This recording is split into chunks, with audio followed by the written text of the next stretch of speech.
Welcome to our YouTube video. Today, we'll be discussing a recent report by the UNCTAD, the United Nations Conference for Trade and Development, which warned of the harsh economic inequalities that could worsen in years to come if the developing world does not take advantage of the green technological revolution.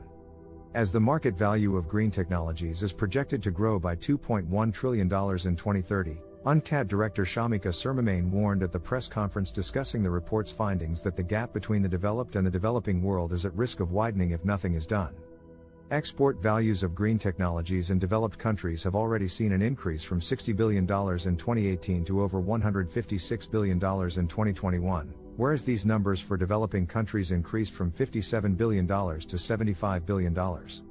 Despite the growth, developed countries are said to be reaping the benefits as developing countries still make up for an insignificant amount of global green exports.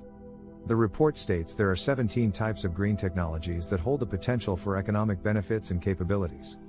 These include artificial intelligence, biofuels, electric vehicles and many more, with a total market value projected to reach $9.5 trillion by 2030. To ensure developing countries benefit from these technological breakthroughs, UNCTAD urges governments in the developing world to revamp their industrial, innovation and energy policies to underpin the value and development of green technologies, and to channel more investment into this area. In addition, UNCTAD further calls for the developed world to extend a helping hand to the developing one in the form of international financial institutions and the private sector in order to fast-track renewable energy projects and create greener, more equitable and accessible sources of renewable energy for all.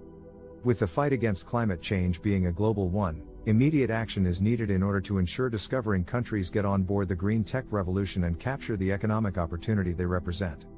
As a conclusion, we want to make sure everyone is aware of the potentials of green technologies and the opportunities they represent.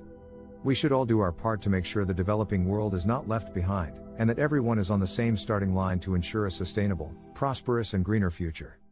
Thank you for watching.